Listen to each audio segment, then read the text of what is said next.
ఒకప్పుడు తన సినిమాలతో ఇండస్ట్రీలో చక్రం తిప్పిన దర్శకుడు కృష్ణవంశీ. క్రియేటివ్ దర్శకుడిగా పేరు తెచ్చుకున్న కృష్ణవంశీ తన కథలతో హీరో ఇమేజ్ని అమాంతం పెంచేస్తారు. కుటుంబం, బంధాలు, ప్రేమ వంటి ఎలిమెంట్స్ని చాలా బాగా చూపిస్తారు.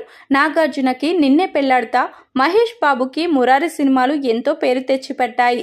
కృష్ణవంశీకి దేశం అంటే అపారమైన భక్తి. దానికి ఖడ్గం సినిమాయే ఉదాహరణ.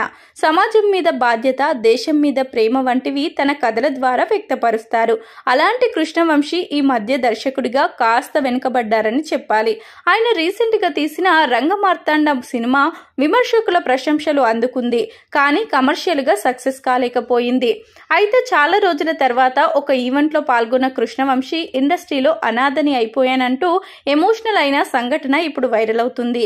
ఇంతకీ ఏం జరిగిందంటే, తన పాటలతో చైతన్యం కలిగించిన గొప్ప గేయ రచయిత సిరివెన్నెల సీతారామ శాస్త్రి జయంతి మే 20.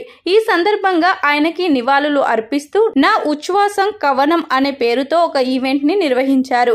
ఈ ఈవెంట్ లో పాల్గొన్న కృష్ణవంశీ సిరివెన్నెల సీతారామ శాస్త్రి గారి గురించి మాట్లాడుతూ ఆయనతో 1989 నుంచి పరిచయం ఉంది.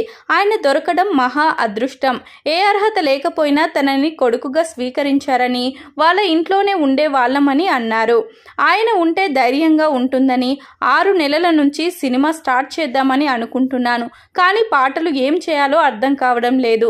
ఆయన ఉన్నప్పుడు ఇలాంటి పాటలు ఉంటాయి, ఇలాంటి కథ ఉంటుంది అని అనుకొని ఆయన దగ్గరికి వెళ్లేవాడినే అని అన్నారు. అలాంటిదే ఆయన ఇవాళ లేకపోవడంతో ఒక రకంగా అనాథని అయిపోయాను అంటూ కన్నీరు పెట్టుకున్నారు కృష్ణవంశీ.